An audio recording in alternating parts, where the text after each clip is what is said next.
Good evening, ladies and gentlemen. Welcome to our meeting this evening. Henry Jackson Society is an impressive organisation that does superb work, and I'm particularly pleased about the subject matter that they've chosen for our discussion this evening, and that's why I'm very happy to chair our proceedings. I might say, I suppose, before we start, that there are two things I should declare. One is that along with 6 of my parliamentary colleagues, one other from the House of Lords, we've been sanctioned by the People's Republic of China, and secondly, that I'm an independent crossbench peer in the Lords, but I chair the Joint Committee on Human Rights, which comprises 6 members of the Commons and 6 members of the Lords. And one of the inquiries we're conducting at the moment, in fact, we've almost completed it, and we've had over 1,400 pages of written submissions, and a lot of oral evidence too, is into transnational repression. And the very first witness that we had was a young woman who is now 20, but was just 14 when in Hong Kong she took part in some of the protests in favour of democracy, and has more recently been campaigning in the United Kingdom for Jimmy Lai. She's one of 10 people resident in the UK from Hong Kong who have now had bounties placed on their heads. In her case, it's a 1 million Hong Kong dollar bounty simply for advocating for democracy. So our report on transnational repression sits very well with the theme of this evening's meeting, but also I can say that the committee is seriously looking at conducting a new inquiry into AI and the human rights dimension. So this evening I see as a curtain raiser for what might come from that committee. Tonight, though, we are here to launch a report that couldn't be more timely or more urgent: China's use of AI and its negative impact of the world, authored by Mr. Dane Waters, who is sitting here to my left. The report lays bare the extent to which artificial intelligence, so often discussed in the West as a force for innovation, a force for progress, is actually in reality being weaponized by the Chinese Communist Party to suppress dissent, to manipulate global discourse, to dominate supply chains, which, by the way, is also the subject of a current inquiry of the Joint Committee on Human Rights, supply chain transparency and modern-day slavery. And we've been particularly looking, obviously, at the situation in Xinjiang and the fate of Uyghur Muslims there. So supply chains, the power project beyond its borders, the hegemony which Xi Jinping and the Chinese Communist Party seemed bent upon. Our author, whose distinguished career spans democratic advocacy and global campaigning, has mapped in sobering detail how the Chinese state has embedded AI into its model of authoritarian governance, and critically how it is exporting that model across the world.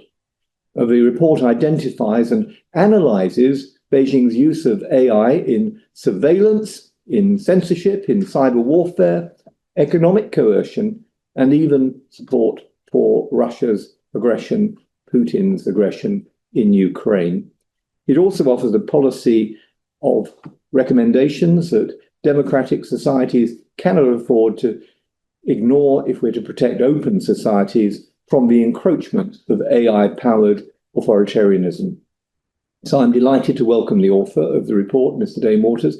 He's a humanitarian political analyst and consultant, director, media expert, and writer. He's worked on 6 continents, providing strategic advice to governments, academic institutions, and non-governmental organizations, consulting on projects for the United Nations, the US State Department, and the International Republican Institute. He was a political appointee in the administration of George W. Bush. He also serves on the board of Democracy International, an organization that works to strengthen opportunities for direct democracy around the world. Dane is also the founder and president of Humanity for Freedom Foundation. I'm also delighted to welcome Ian Williams. Ian has worked as foreign correspondent for Channel 4 News, based in Russia and later in East Asia. He then joined the NBC News as Asia correspondent until,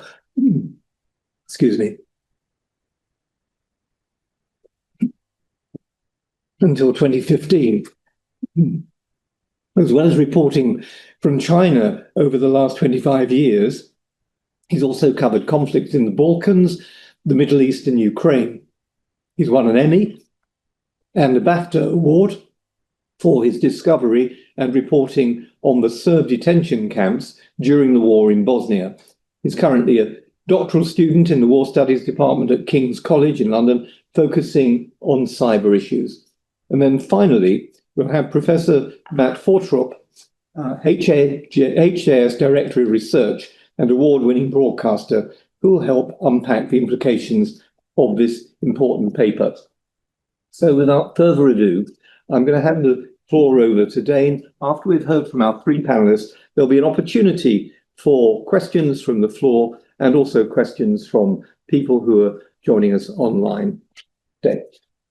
Thank you. Well, good evening, everyone. My name is Dane Waters, and I am the president of the Humanity for Freedom Foundation.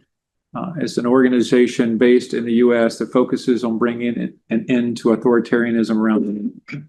I would like to first thank the Henry Jackson Society, especially Ryan, Matt, and Mikola back in the back there, for the opportunity to be here today, and especially for giving a bloke from Alabama the opportunity to speak on such an important topic. My mother would be proud, as I would say. Also, I'd like to thank half the staff of the Henry Jackson Society who've been on my weekly TV program Around the World with Dane Waters. Just shows the depth of the knowledge of this wonderful organization, and I'm very honored to be here. Thank you. I'm also honored to be here today, especially with such an impressive group of individuals. Matt, who I've known for way too many years, when we were 3 years old together. Ian, and I will tell you, Ian, I have to tell you that in the world of, it would be great to have you back reporting these days, because finding good reporters these days is very difficult. And Lord Alton, your human rights activities are very impressive and inspiring. So I appreciate that. I will keep my remarks as short as possible to allow times for questions. I'd like to discuss today a critical and urgent issue: how China is using artificial intelligence to reshape the global landscape, and not for the better. Before diving in, it's essential to understand how China's approach differs fundamentally from much of the world, especially from democracies. China does not plan in four-year election cycles. It does not pivot with political changes or party realignments. Instead, China's leadership crafts plans that look decades, sometimes even generations, into the future. These are not merely economic or military strategies. They are grand visions for reshaping global power dynamics rooted in a relentless authoritarian ideology. In democracies, strategic visions can change every 4 years. This makes it inherently difficult for democratic nations to compete with an authoritarian regime like China that consistently pursues a long-term calculated vision with no checks and balances on the decisions that the government makes. China's use of AI is one of the clearest manifestations of this long-term vision. While AI holds immense promise for innovation and human progress, in the hands of an authoritarian state, it becomes a weapon. China has turned AI into a tool of surveillance, censorship, economic coercion, military aggression, and global manipulation. At home, China has built the world's most sophisticated AI-powered surveillance network with over 600 million cameras. And let me tell you, in perspective, that's 40% of all the cameras available in the major cities of the world. 600 million cameras, and it with advanced facial recognition. Beijing monitors not only political dissent, but also ethnic minorities, especially the Uyghur Muslim population, which has created one of the most heinous human rights violations the world has seen. This technological ability feeds the social credit system, where citizens' behavior is tracked, rated, and used to determine their access to everything from transportation to education. China also deploys AI to control the digital flow of information.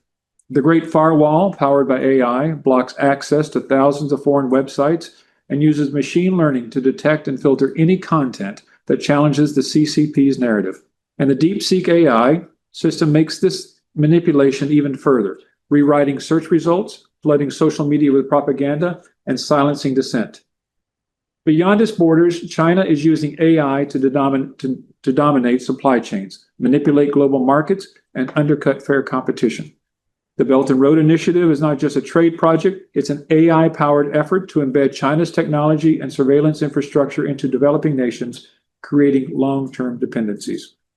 In the military sphere, China's People's Liberation Army has embraced AI for everything from autonomous combat drones to war simulations. These capabilities are reshaping warfare and threatening regional and global stability.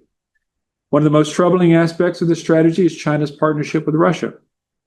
China has provided Russia with AI-driven cyber tools and disinformation capabilities, aiding Moscow's war against Ukraine. AI is used to help Russia evade sanctions, launch precision cyber attacks, and manipulate the global narrative to justify aggression. This alliance, built on AI-enabled collaboration, not only prolongs the war in Ukraine, but also undermines the credibility of Western democracy. It strengthens Russia's military and economic resilience while destabilizing the entire European continent. As long as this partnership continues, there's little chance, in my opinion, that this war will end. And this partnership will also allow Russia the opportunity to expand its global military efforts. China's AI ambitions also directly targets Taiwan. Using AI, Beijing wages psychological warfare, amplifying disinformation, dividing Taiwanese society, and sowing doubt that the island's democratic leadership is not supportive of democracy in itself. China uses AI simulations to plan military invasions, while AI-driven supply chain manipulation puts economic pressure on Taiwan's industries.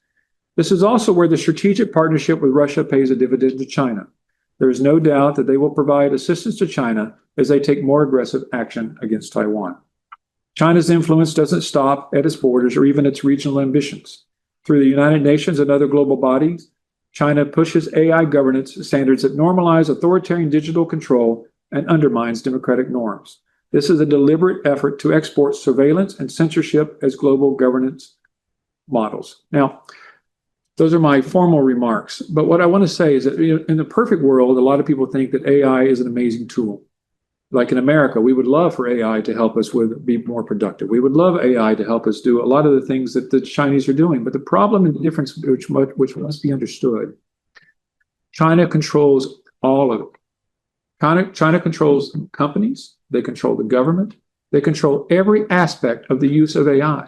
And there are no checks and balances on it. So yes, we would love for the fact that, hey, let's just, I think it's even talked about in the report. It says that because of AI, China has been able to increase its productivity by over 40%.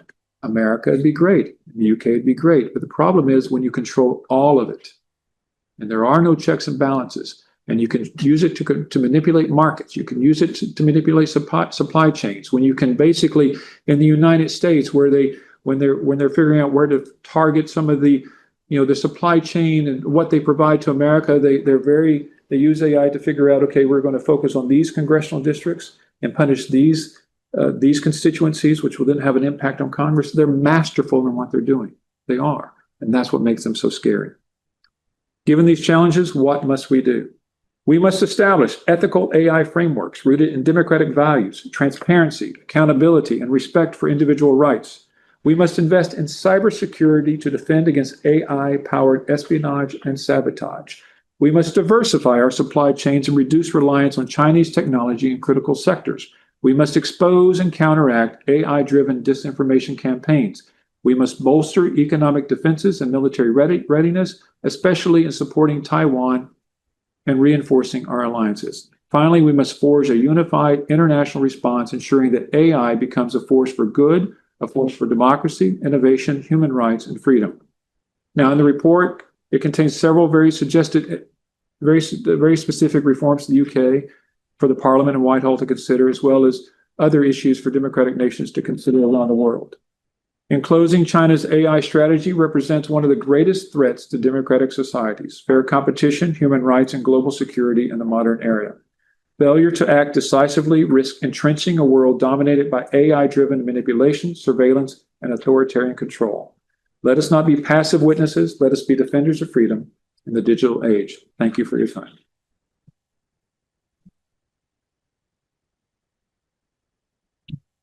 Dane, thank you for setting the scene so eloquently. That was a very powerful introduction, and I know many of us will want to ask you questions about what you said, not least around the 600 million cameras and the use of facial recognition that you referred to, but also about the role of AI in aiding and abetting Putin's war. So I suspect there'll be other questions too, but I'd like to ask about that when we get there. Meanwhile, I'm going to ask Ian if he would like now to take the floor. Well, congratulations on the report. I think to me, one of the most striking things in reading it was that it punctured this idea somehow that AI was neutral, because a lot of the discussion we've seen about AI has tended to pitch it as humanity against the machine, that we, as in humanity, must find ways of dealing with and utilizing AI in a way that doesn't come back to bite us. If you saw the Bletchley Park summit just a year or two ago, which extraordinarily China was invited to. Now, I think what to me is so important about what Dana's done here is to reinforce that technology is not neutral. It's never neutral. It's the way it's used. It's the values that are incorporated in it. Yes, AI can be a force for good. Yes, in democratic societies, we can design ways of overseeing its use, of regulating it, in holding it accountable. But in authoritarian societies, and especially somewhere like China, that simply isn't the case. Now, I looked on in the early days of when I was writing my most recent book, when ChatGPT came out, and it was almost amusing in a way to see the initial Chinese Communist Party response to that, because they were slightly panicked, not because they'd fallen behind technologically, but because they are suspicious of anything with a mind of its own. And that accounts for a machine, an algorithm, as well as a person. And they were, as Chinese companies searched for what we might call ChatCCP, they had a conundrum. And that conundrum was, how do you create a useful economic tool while at the same time controlling, censoring it, and weaponizing it? Because if you train an algorithm, I mean, the data is the raw material of an AI algorithm. And the most useful economic AI is one that's been trained on universal data. If you train something on universal data, it by definition becomes slightly politically dodgy in the minds of the CCP and unreliable. So how do you, and of course, and the Cyber Administration of China were put in charge of sorting out this conundrum. The rules, as they were then imposed, was that the chatbots must be developed with socialist characteristics. But what did that mean? Do you train it first, then censor it? Or do you do the censoring in advance and train it on a limited amount of data, in which case it becomes less economically useful? Now, it was inevitable that China would make its way through this, because look at the internet. The internet was also hailed in the early days as a great liberating technology and has been weaponized and has been used as a means of social control. We mustn't lose sight of the fact that always for the CCP, control, repression, surveillance, these are going to be priorities, and these are going to be the focus of whatever the new technology that is embraced. And I would just give a couple of practical examples. During COVID, there was a very clunky campaign to create false personas on Twitter and Facebook. One was a Swiss microbiologist, allegedly, who was put out there to criticize America and others who had the audacity to suggest that that COVID had come from somewhere other than China. We had Wolf News, which was the first fake news channel with artificial personas, which was clunky, it was crude, it was pretty easy to tell that these were fakes, but it gave a sense of the direction that we were moving in. Cyber, Dean mentioned cyber. China has followed this policy over the years of stealing big databases. You saw it with the Office of Personnel Management in the state, Equinox, big hacks of vast databases, the Electoral Commission here, the Ministry of Defense payroll. Well, when you get machine learning, AI, and the capacity to bring together and cross-analyze multiple databases and multiple sources of data, you can pinpoint people, companies, weaknesses far more closely than you would have been able to in the past. It enables you to craft your disinformation messages more carefully. China has a vast disinformation machine, but traditionally Russia has been cleverer. They've been more adept at poking at wounds and divisions in democratic society, whereas China has traditionally been quite clunky in the way it's used its propaganda, dancing, singing Uyghurs to counter criticism of what's going on in Xinjiang. But the availability of AI makes the creation of false narratives all that much easier and all that much more accurate, as well as the creation, say, of phishing emails, the way that you get all sorts of nasty malware into systems depends on the way you craft the message. You've got to get someone to click on the attachment or click on the link. And if you craft your email much more targeted towards an individual, having done all your research or had your computers to do all the research, it's for all the more likely that someone's going to click on it and open it. So I think when we talk about the different ways and uses that an authoritarian regime like China can put AI to, it becomes quite scary. And we need to shake off this notion that we're all in this boat together, because China has embraced repressive technologies. Dean mentioned the cameras. AI enables you to have, the surveillance state has multiple components, from very advanced cameras with facial recognition, gait recognition, even emotion recognition capabilities, the powers in the software, the ability to track through mobile phones, to trace people's connections, their behavior on social media, increasingly large amounts of data in DNA databases.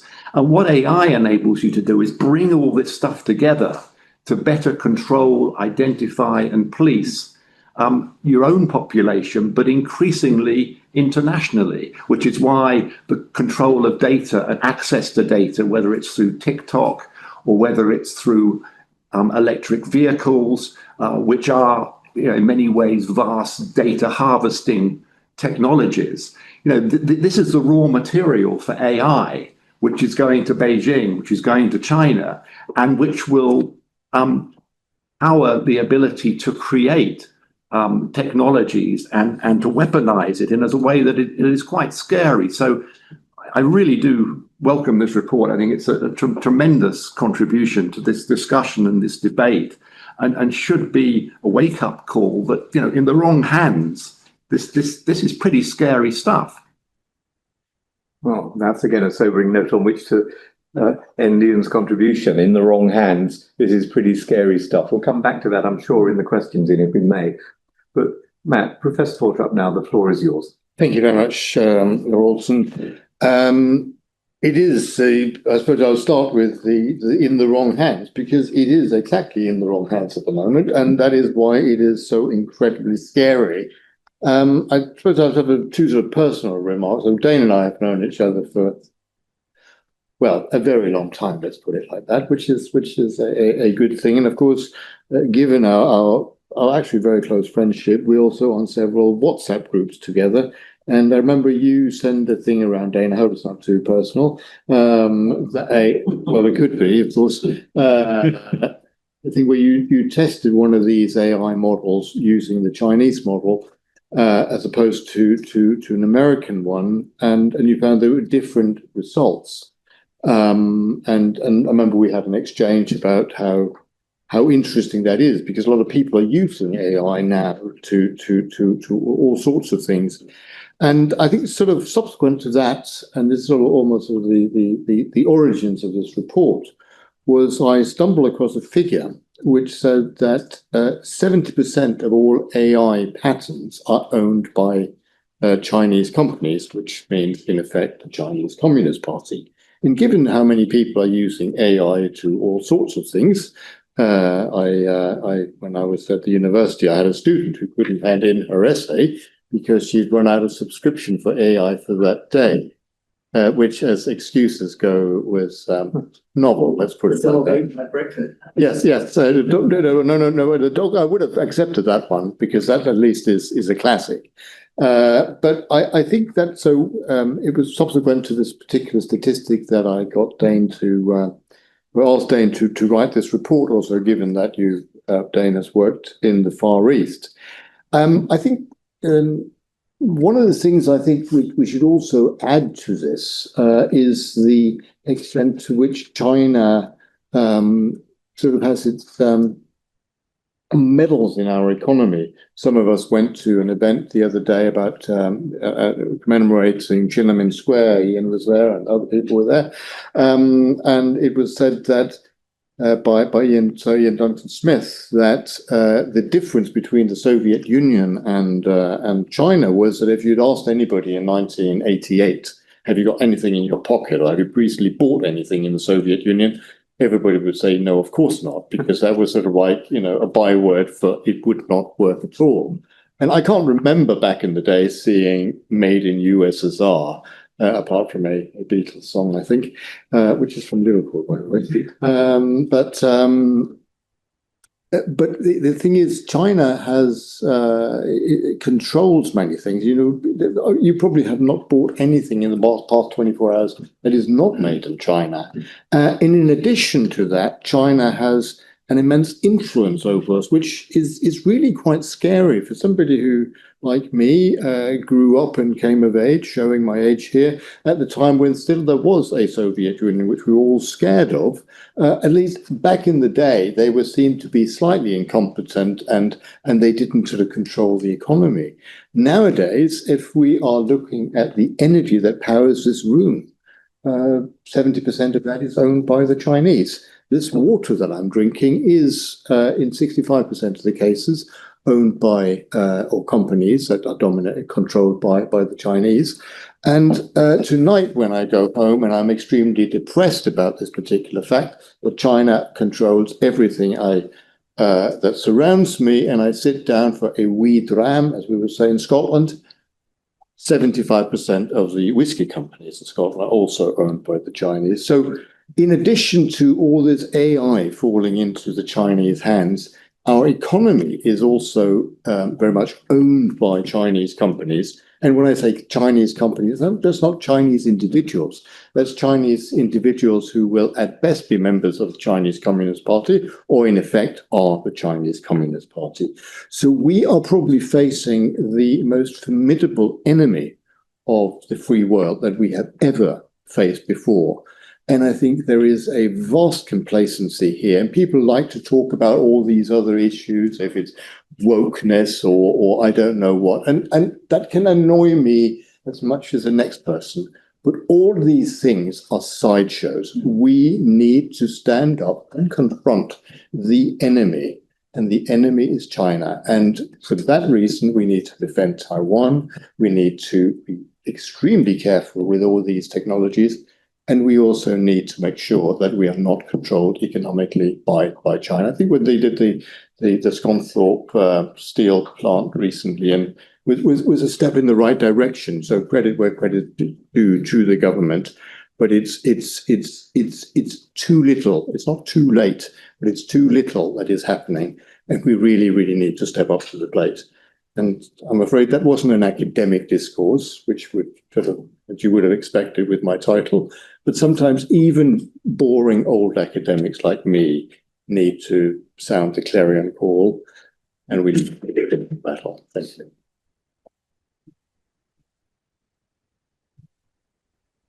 Well, I think you'd agree that we've been very fortunate in having these three excellent contributions this evening, and even more fortunate to have this terrific report, which we can take away and use in all our various ways to raise the alarm, as Matt has invited us to do. The report concludes that we need a coordinated, strategic, proactive approach that is effective. And I think it would be helpful in a way, setting the scene, if you could say a little bit, Dane, to us about how that would work. And if you combine that with what I was asking about before, about how this has been used in the war in Ukraine, well, I think this again gives us immediacy. And then we'll take some questions from the floor. Well, thank you. Thank you for all the comments as well and the support for the report. Let's talk about Ukraine first. One of the first things that we need to understand is that, honestly, in my opinion, as I've made it very clear, and I lived in Kyiv for 3.5 years, and it's a place that I hold dear in my heart. But the reality is that the reason that Russia is being so successful in the war is because of the support of China. Simple as that. For many reasons. Number one, for military planning. Russia, I would argue that they are, militarily, they are very adept, but what China has been providing them from an AI standpoint is military planning. They have some of the most sophisticated software out there as far as military planning is concerned. Everything from and it goes back to where you're talking about data sets. China has done a phenomenal job of stealing data, especially from the military world out there, about what types of weapons you have and what type of militaries you have, and military planning. And they factor all that into the algorithms, and they spew it out and they give it to Russia. And there's no doubt that Russia and they're even making more gains now. And that has a lot to do with the collection of more data. And as the war progresses, they take that data, they put it in their AI models, and they feed it back to Russia. So one of the primary ways that they are supporting Russia is through military support, not just providing weapons, but their AI support. But in addition to that, it's about manipulating commentary around the world. I spent a lot of time in the Balkans. I know you were in the Balkans as well. I was just recently in Bulgaria, and you can just look on the news and you can see how there is manipulation about how the war is being conducted, and which is one of the reasons that you have the president of Bulgaria, who is definitely more pro-China, pro-Russia, I would argue, and he is being supported by the fact the commentary on the news channels there, talking about why it's important to support Russia. And that impacts the people. And when you have a NATO member who, Article 5 of NATO can only be imposed if all the member nations decide to support it. And so by, knocking off a couple of NATO members through disinformation campaigns that China is supporting Russia on, has a tremendous impact on the ability of Russia to continue the war. And also everything's like supply chains. China has the ability to disrupt supply chains of things that are going into Ukraine. Everything from how one of the things that Russia that Ukraine is lacking is 155s, shells, and they are having a very difficult time to getting the necessary armaments to wage the war. And China, through their manipulation of its supply chains, has done a phenomenal job of slowing down some of those supply chains and making it very difficult for them to get the weapons that they need. So from a very practical standpoint, China has been very supportive of Russia. Now, as far as how we counter that, to me, the world has been broken down into, I hate to say it as simplistic as this, good versus evil. It really has. And I would put the good guys, the US, UK, France, as much as it pains me to say anything positive about France, I must say. But, in the European Union, and then the bad guys, China, Russia, North Korea, Iran. You look at it simplistically like that.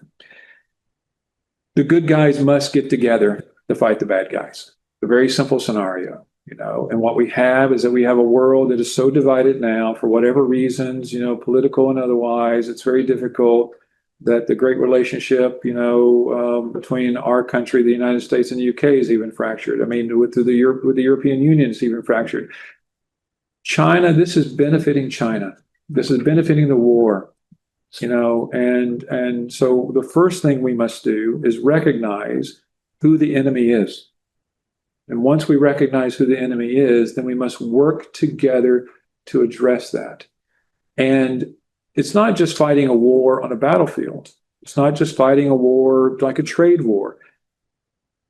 When you're fighting an adversary that has full control over AI, it's a total different battle. It's a total different war. And if we are not united in trying to come together to fight that, then we are going to lose. We definitely are going to lose. And that's everything from legislation being passed to limit our, as we talked about, to limit our reliance on Chinese products. It's very simple. I know it's very difficult. It's going to cost us more money, but we need to do that. organizations like the United Nations, which in my opinion is not as strong as it needs to be, being nice about it. But the United Nations does have the ability to take some actions. The International Telecommunications Union has the ability to pass legislation and to pass reforms that could make it more difficult for China to operate. Even events like the World Economic Forum and other events like that, money, sadly, businesses and money talks. Businesses have to understand that the world is in danger. And they have to, sadly, it's very difficult, but stockholders and others need to understand that making a profit isn't always the best thing when we're heading toward World War III. So businesses have to understand and come together and do what's in the best interest of the global community and not just what's in the best interest of their stockholders. So these are some of the things that we need to work on. Now, in the report, there's very, very specific things that can happen here in the UK and also in the United States. I'm not optimistic in the United States that any strong legislation is going to happen that's going to counter China, even though there's a huge anti-China sentiment. I just don't think that there can be a consensus on that. But hopefully, if countries like the UK lead, then I think the rest of the world can follow. Thank you very much. Now, if you'd like to ask a question, perhaps you just indicate to me. And when I call you, would you say who you are? And if you are part of an organization or a group, could you say what that is as well? So let's start with the gentleman over here. Thank you all very much indeed. I took a lot of notes. The name is Ewan Grant, United Kingdom Defence Board. I'm a former law enforcement intelligence analyst. I've worked in Bosnia, Central Asia, and Ukraine. I put a copy of Tom Clancy's Farewell on the desk in the EU delegation at King just after Crimea and said, please read this. They didn't. Opposition. My question, I've known him for a number of years now.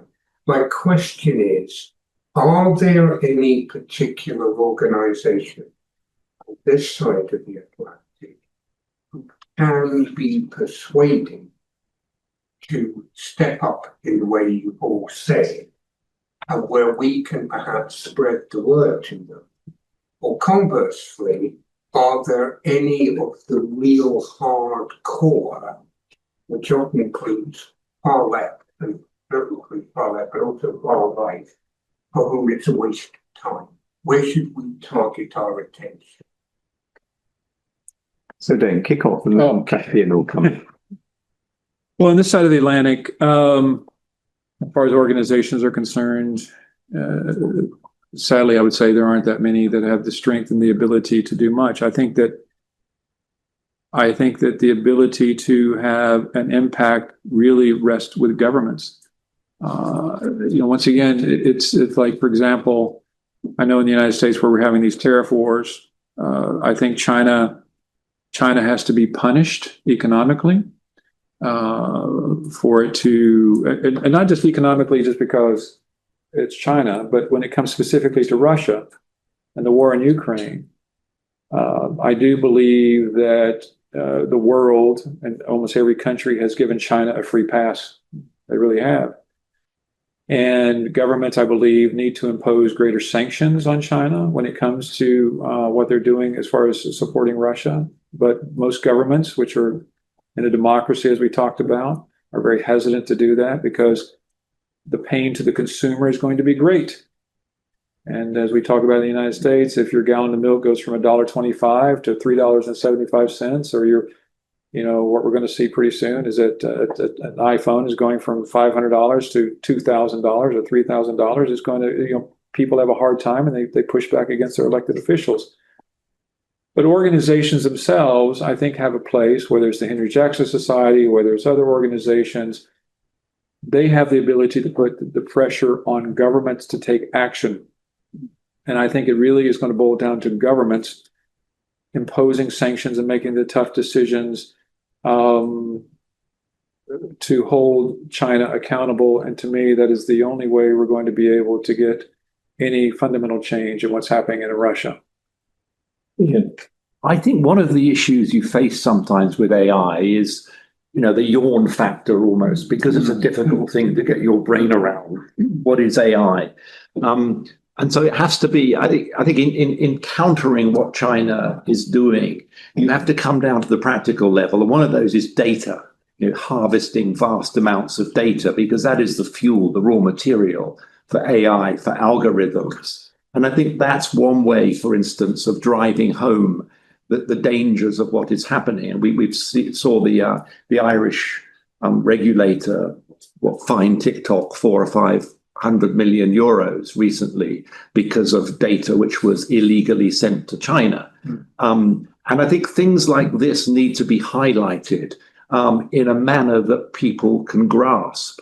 And I think, for instance, the Chinese proposed embassy down in Docklands, I think that the notion that it's sitting on top of extraordinarily sensitive cables, carrying an enormous amount of very important financial data, which affects the US, which affects the Dutch have even weighed in on this. And initially, I was writing about that story in the early days when the government was actively trying to discourage people from mentioning the cables. And the word went out, oh, please don't say they go underneath it, say it goes close by. Well, they go underneath it.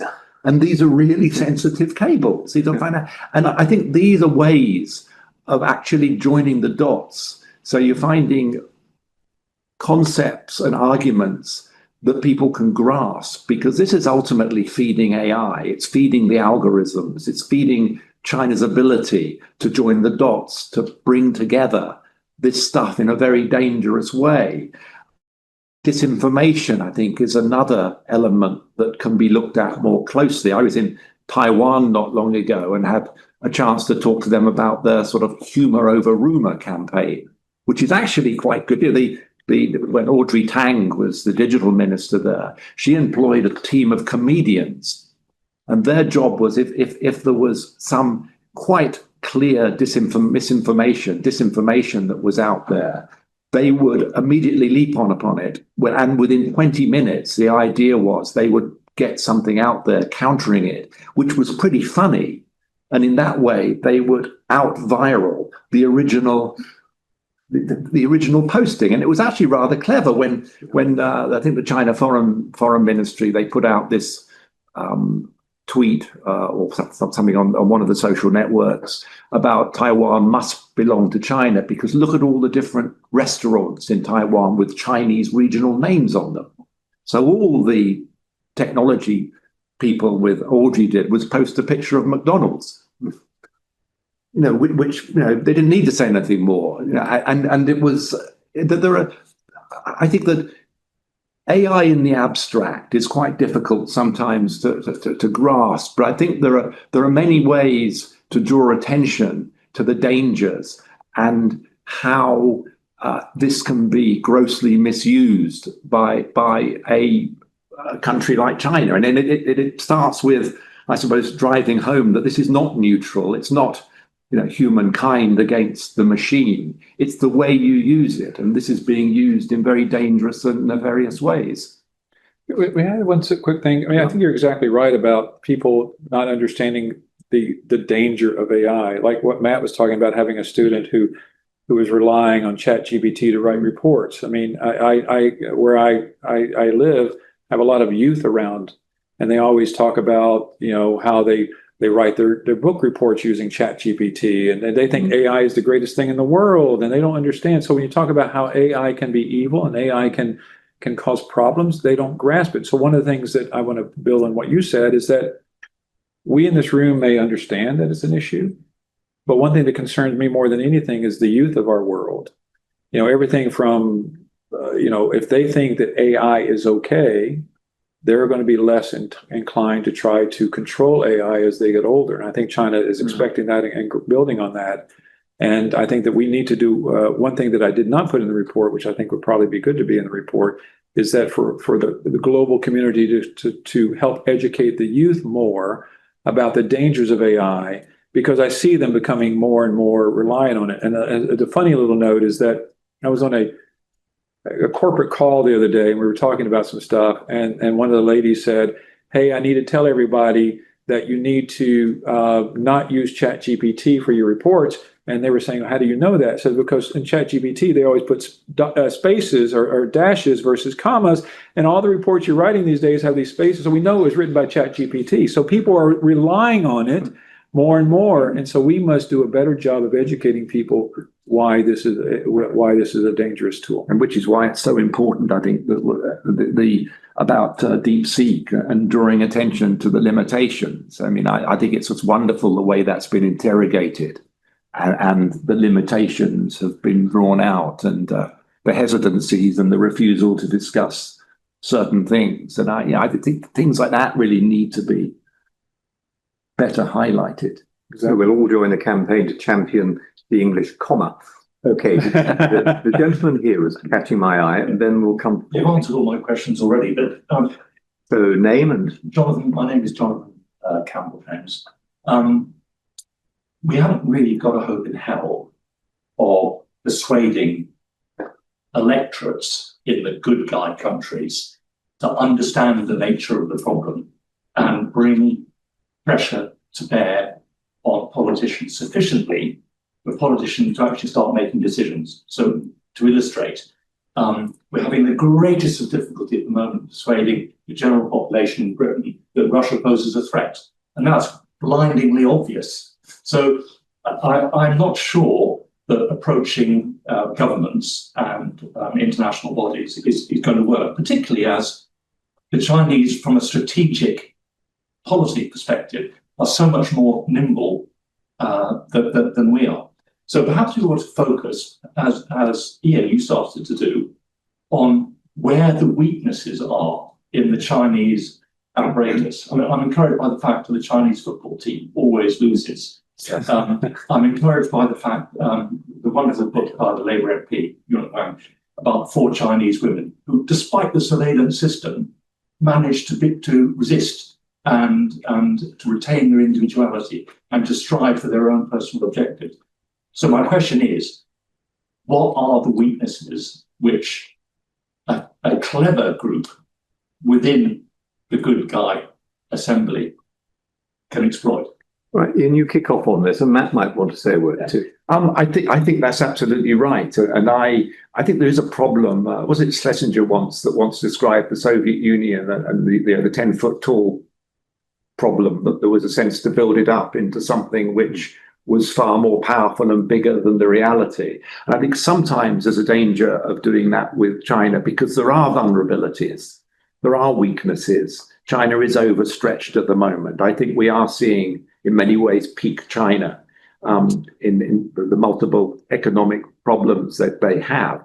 And there is a political issue in, I think, trying to persuade governments that there are ways of poking, there are ways of taking advantage of weaknesses, of pointing out obvious flaws. But there's long been a reluctance to do that, and we're seeing it with the current government. There's a sense that you've got to go out of your way not to offend Beijing because of the possible economic consequences of doing that. I mean, that's rubbish. I mean, historically, standing up to China, standing up to coercion, is by far the most sensible policy.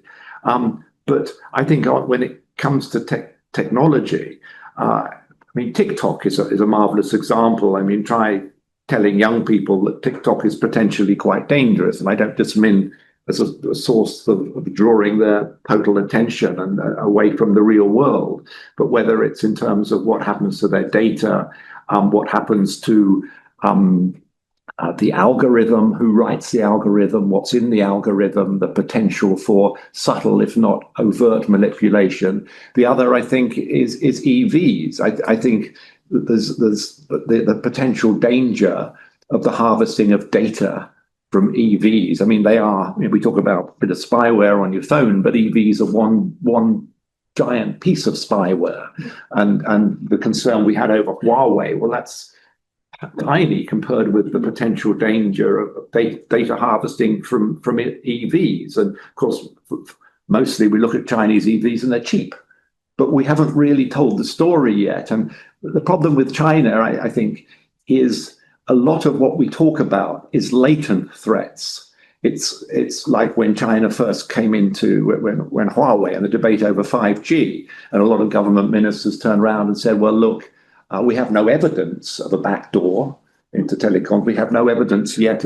But, you say, well, no, it won't be now. You're talking about all these things are subject to software updates. They're not static.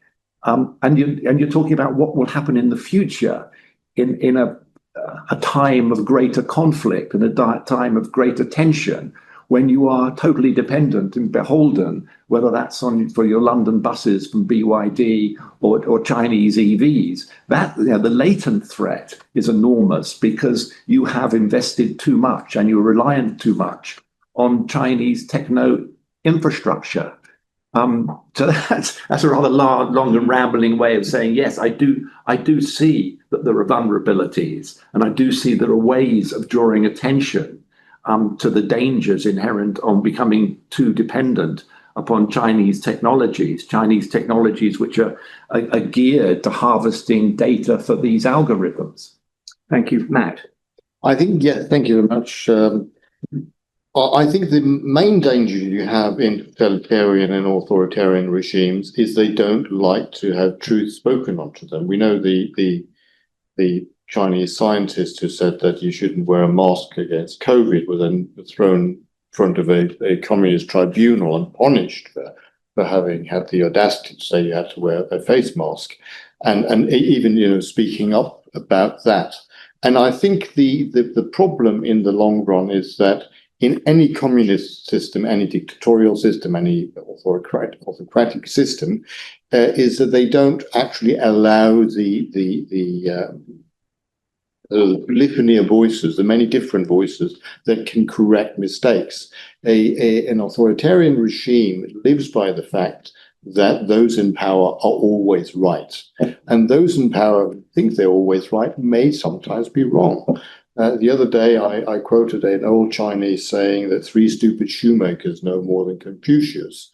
And I think the reason why the good guys ultimately have an advantage is that we have the ability, we have also almost structurally a system that allows for criticism, allows for actually improving things.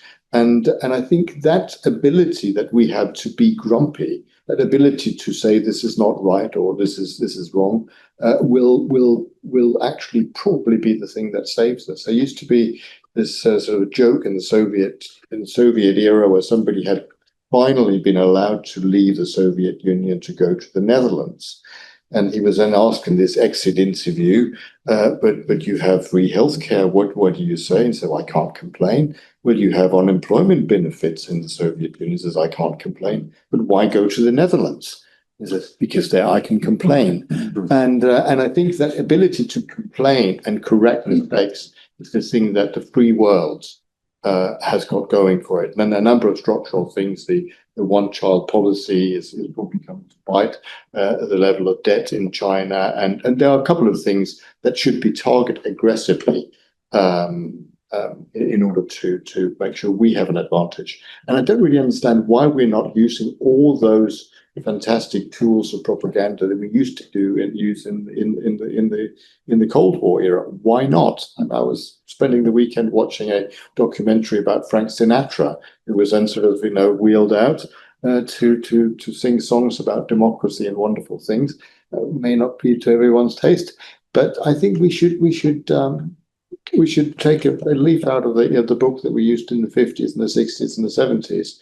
And then in those days, Khrushchev was saying, we will bury you. And he didn't. And I think the Chinese may be a little bit too cocky in some ways in the long run. But we need to step up to the plate and start the battle. I was in touch today with Chen Guangcheng, who was the blind human rights activist. Yes. Who was thrown into prison for challenging the one-child policy and pointing out now that there's a population imbalance as a result of Communist Party social policy of 30 million more men than women in the country, which of course has fueled the trafficking of women from countries like Burma and from Thailand and from North Korea, with terrible implications for them. So freedom comes at a very high price for people like Cheng Wancheng. But he, blind though he was, he saw with great vision the kind of society that he was being forced to live in. My other thought as well, though, Matt, is that in the Soviet period, I was a brand new young MP in the House of Commons in those days. I travelled in the former Soviet Union. I cannot believe that the governments of 1979 onwards would have countenanced the thought that the Soviet Union would be given a mega embassy in the heart of London. I mean, setting aside all the other arguments about cables and intelligence and the threats to economic and national security, a country that has been accused by the House of Commons of being responsible for genocide in Xinjiang, that has locked up nearly 2,000 pro-democracy advocates, including Jimmy Lai, a British citizen, which threatens Taiwan on a daily basis, which did wicked things in Tibet, that we would allow them to be given a mega embassy on a prestigious site in the heart of London, and that this would become part of our attempt to appease, to try and win favour with the Chinese Communist Party. I would think that those political leaders from my early days would be literally turning angrily in their graves to think that we would do that. Now, this complacency that I think you've all been highlighting, I think is something that we've got to take very seriously. The gentleman here has been waiting to ask a question. That's right. Thank you very much indeed. I think So I'm Frank Duffield. I'm an independent consultant. Maybe an answer to Professor Quattrup's question, why aren't we standing up and reacting, is to do with the fact that politics has become so polarized. Politics has lost legitimacy in liberal democracies. And I think that it's something that has been exploited. But I want to just speak on or ask on another aspect. Much of the talk has been about AI and the way it's used to manipulate information. The Chinese are also using it to maximize the use of robotics in manufacture, design and manufacture of products. And they're making huge progress on that. I don't know if people ever remember seeing the article by Thomas Friedman, who writes for the New York Times on his observation when he visited. And I fear that the Chinese are just going to be able, before these structural weaknesses which you've talked about really bite, they're just going to be able to dominate global markets with products which will be smarter and much, much cheaper, especially if in the Western world, because of our policies, our mobile phones are going to be much more expensive. The rest of the world is going to have much, much cheaper products of this sort. We're already seeing it with electric vehicles. They're getting smarter and cheaper, and they're all coming from China. And I think that a large part of the global population, including a lot of our own citizens, are going to want access to these products. So I think that's another really very big challenge here. And if I can just quickly make one final comment, that sort of makes me feel maybe that it is really, really even harder than we're thinking about here to turn this around. That maybe it is too late already. Too late? I mean, can I just add one other comment? Like, Dane talked about getting together and knowing the enemy. Absolutely right. But Dane talked about the good and the evil, the good and the bad. But in your characterization of who was good and who was bad, you made no reference to Africa, which is going to have 37% of the population of the world by 2050 or 2080. And where will they fit into all of this? What do they want?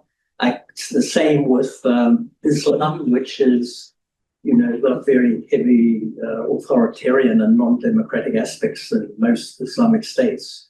So I don't really see how the world is really going to get together to be effective in doing this. Okay. Dane. Well, is it too late? I want to be the eternal optimist and say Yes, no. you are. However, to go to your point real quick, not only first of all, you're right. Polarization is a huge issue. I mean, polarized governments in Western democracies, they're so polarized, it's hard for them to get together. One thing that we're seeing is in Africa, to go specifically to your question there, is I do a lot of political work around the world. And I do a lot of work in Nigeria, West Africa, Central Africa. And where there, in the last several campaigns, I was just actually in Tanzania meeting with some individuals. The Chinese, what they're doing outside of everything else, they are getting very actively involved in shaping outcomes of political campaigns around the world. They are. You'll go into a country, even in South America, in a country called Guyana, where basically it's become a proxy war. It used to be a proxy war between America and the West and China, but now with America pulling out, we do not get involved in any political campaigns. The UK doesn't get involved in political campaigns. The European Union doesn't get involved in political campaigns, yet the Chinese do. They invest heavily in these political campaigns, and whether it's and whether they use AI or whether they're just funding candidates. Even in the recent election in Ghana, the Chinese made a very huge investment in who the next president would be there. So this is where the world is absent. The Western world is absent. We are allowing not only AI, not only making markets and, where they're being more profitable by their productivity and all that kind of stuff. All that's way up here. But the Chinese are in the trenches. The Chinese are picking and choosing leaders around the world in every single continent. Okay. And that is where we must step up. I mean, whereas in democracies in the United States, it's illegal for the United States government to participate in political campaigns. It's not illegal for the bad guys to do that. We need to change that. And this is where our intelligence services have to take a more active role. Okay. Even if, and I have to disagree that I do think that politicians, elected officials, they know the problem. They just are too scared to do anything about it, or through polarization, they're not going to do anything about it. So, and at the end of the day, I believe that there are little weaknesses here and there. There are going to be individuals who stand up. At the end of the day, we have to stop this monster. The only way to stop this monster is by, sadly, as much as I don't have much faith in certain governments, the governments have to stand up. Now, if the governments are not going to publicly stand up, I'm going to advocate that the intelligence community takes a more active role in trying to alter the election outcomes in these countries and do what they need to be doing. In America, sadly, we're doing away with Radio Free America. We're doing away with all of the things that send propaganda around the world. And guess who's going to fill that vacuum? China's going to fill that vacuum. So as much as I love my country, we are doing the world a huge disservice right now. And sadly, countries like the UK are doing a lot, especially for Ukraine, but they just don't have the ability to fill the vacuum that is created by America being absent. So am I optimistic? I want to be optimistic, but I think that unless there's a fundamental change, I do think that we're heading toward a global conflict, and it's going to be one of the worst that we've seen in any generation. Thank you, Dave.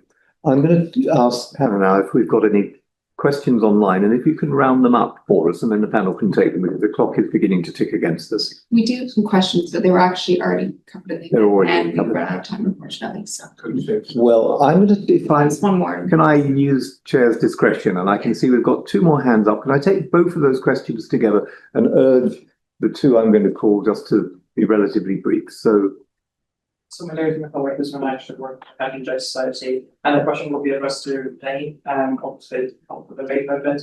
The question is actually related quite on the practical note.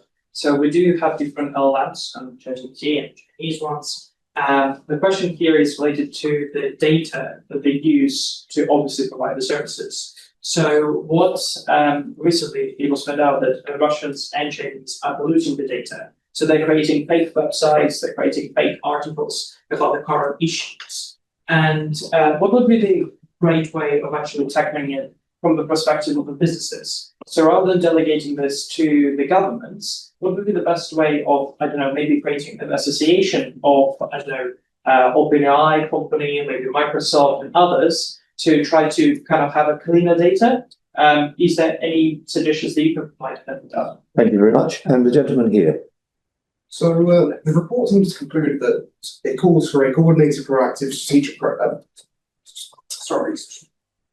Again, can you say who you are? I haven't had much water. But the proactive one is what I'm interested in. In terms of looking at the next threat, how do we address it? So, for example, Ian talks about how there is a very much a big divergence between development of AI tech between democracies and autocracies with the data they give them.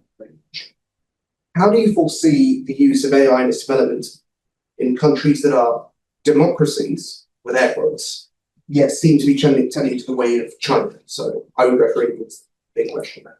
Thank you. Let's go in reverse order so that we give the last word to Dane. So start with you, Matt. I think I'll just pass it on, given also the time. Yes. Okay, then Ian. India's always intrigued me because they punch well below their weight on cyber. And it's always been a mystery to me why that is, because they have so much talent in the IT field. And yet in cyber, they keep their cards very close to their chest. But in terms of how countries which would not comfortably fit either of those categories. I mean, I think we need to be far more proactive. I think Western democracies, like-minded countries, need to be far more proactive than they have been in courting countries, because the field has been left wide open to China. And this isn't just a question of political influence. It's the question of exporting an entire authoritarian techno-ecosystem, if you like, which is based on the technologies that we've been discussing, and based upon the harvesting of vast amounts of local data. So you have, it's almost like data colonization, for want of a better word. But I think the more effort needs to go into countries which, if you like, perhaps don't comfortably fit in those categories. Once again, when it comes to AI, as we all talk about, AI makes AI possible. Well, what do you do about the data? How do you control the data? I have even noticed in ChatGPT, and a few things that I've asked it, that the data set is not correct. It's old. It doesn't answer the question correctly. If you ask DeepSeek certain things, it has even a more updated data set. And so I think that the most important thing is that I do believe one of my concerns is that, as you're talking about, Makola, is that I think China will eventually get to the point where they will specifically manipulate the data sets, upload the data sets, and everything from how militarily we make decisions to how the supply chain operates. So we talk about how people hack systems all the time and hack computer systems. We're getting to the point where data is going to be used to control and they'll like upload a virus, if for lack of a better term, into the data stream.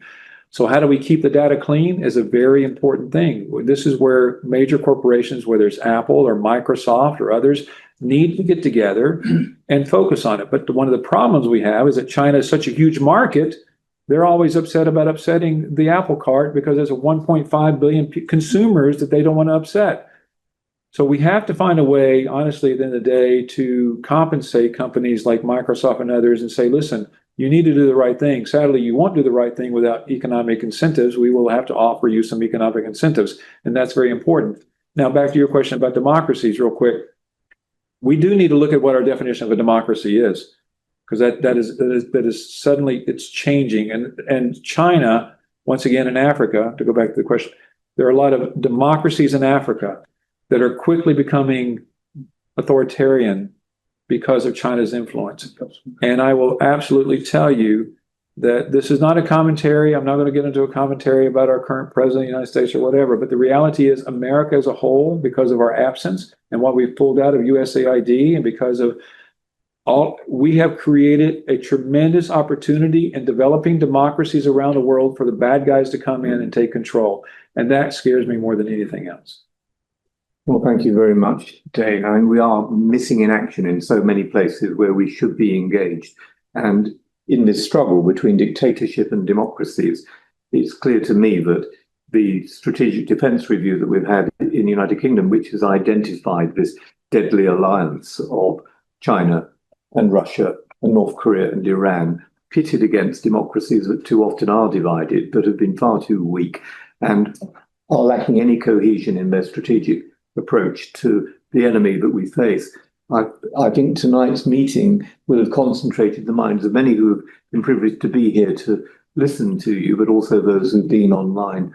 It only remains for me to thank Professor Trupp, Ian Williams and Dane Waters for their contributions, and to urge people to take this report and to use it.